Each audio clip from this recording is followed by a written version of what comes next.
Afternoon everyone, welcome back to the channel, Aussie Dad Life. Today we're going to talk about my 6x4 trailer and why everyone should own a trailer. Alright, so this is my trailer. Now, nothing special about it.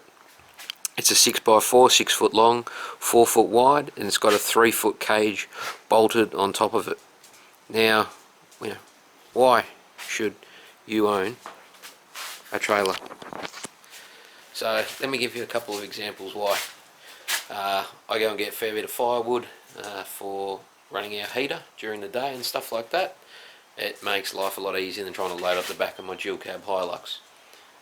Also, I've got 2 small kids, so sand pits, building stuff, etc. Can put it all in the trailer without having to think about it too much. Just hook it up and away I go. Now, the cage makes life so much easier for other things. If you want to stack things in there, you got to move furniture, you got to go and pick up a TV, a new fridge. You can hook it in there, you don't have to lay it down, you just bolt it in, strap it down with some tie downs, and away you go. Now, you can pick up the cages for around a couple $100 off eBay. There's quite a few places that sell them. I made these myself. I wanted to practice working on my welder, so I decided I'd make them all, and I've had these on for a couple of years now. Powder coated them, painted them just in a grey, in a galvanised colour, and they've been working a treat so far.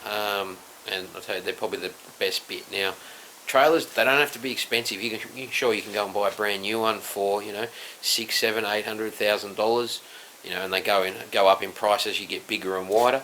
But there's a couple of advantages to a 6x4 trailer that I'll share with you guys now.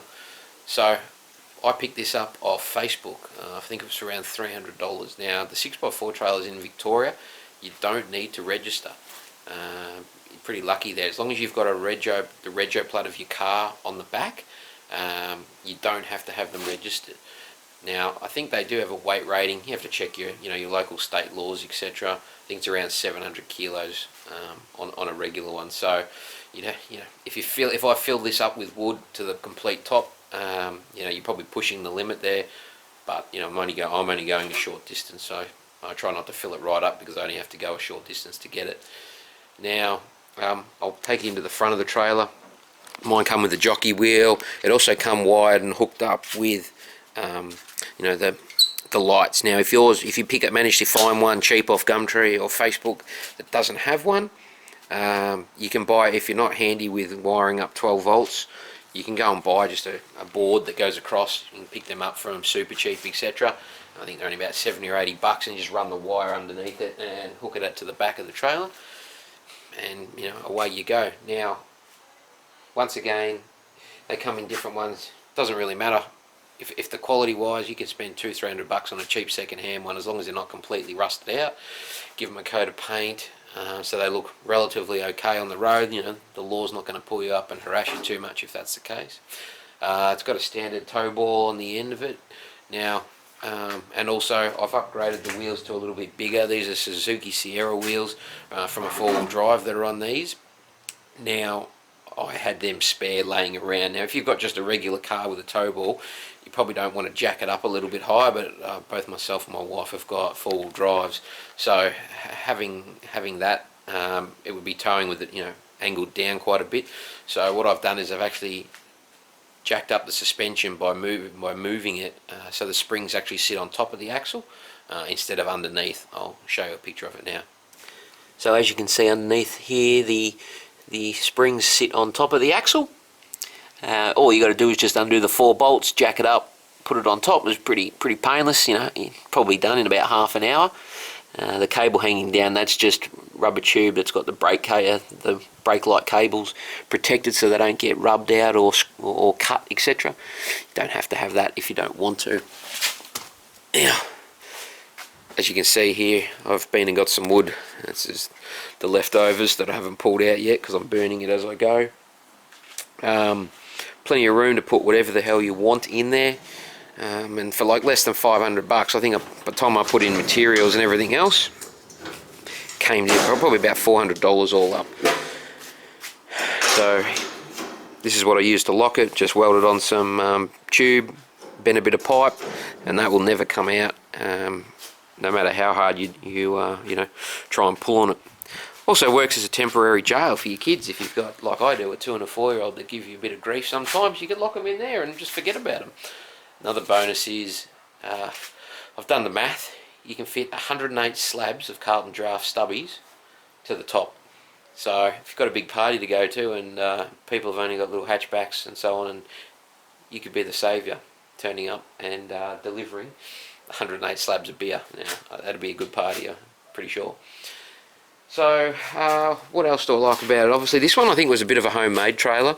Whoever I bought it off, this is sort of not standard. It's welded on. It's just galvanised pipe.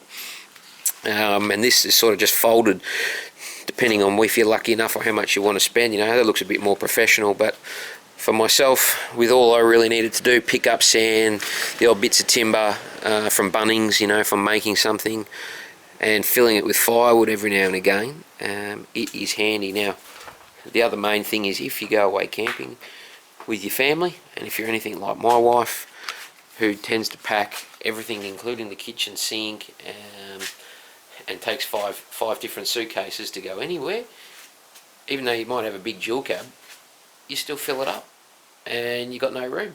So a trailer makes life easy. You don't have to think about it. You can throw the kids' bikes in. You can throw whatever the hell you want in there, as long as you've got a couple of straps over the top so nothing flies out. You should be all good. Don't do what I did the last trip we went away, and I had the airbed in there, but I lost the bungs, so when I went to pump up the airbed, there was no bungs. You think wife was happy about that? Anyway, so just a short video today to talk about trailers and what to look for. But like I said, everybody should have one. It just sits out in the weather. You can put it, you know, you can put a cover over or whatever else, but in general, it just does what it needs to do. It's light. You can move it around. One person can pick it up. You don't have to worry about that. Anybody can really use it. They're very easy to maneuver around. Alright, so as I mentioned, these things do have a tendency, if you've got a little bit of weight in the back of them, to suddenly fly up. So you've got to be really mindful if you've got small kids around and you leave the trailer unattended, etc.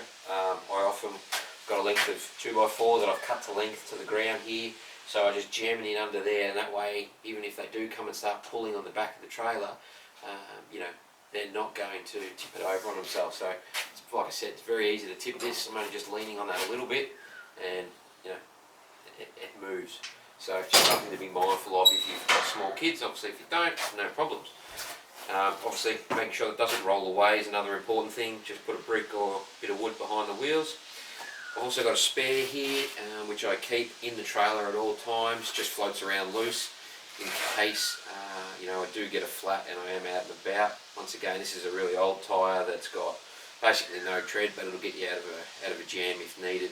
Also, another really good thing to make sure you need to have is the sockets to undo the nuts if you do need to change the tyre, because there's no point having a spare if you don't have the right socket to get it off.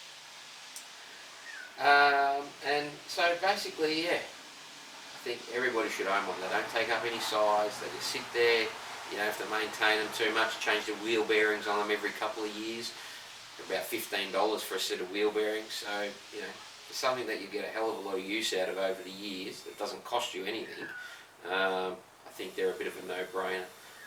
So once again, thanks for everyone for watching. Leave a comment, subscribe, give me a thumbs up, let me know how I'm going. If you want to see anything else on the video, on the channel, that you think would be worthy, drop me a line and I'll see if I can get it done for you.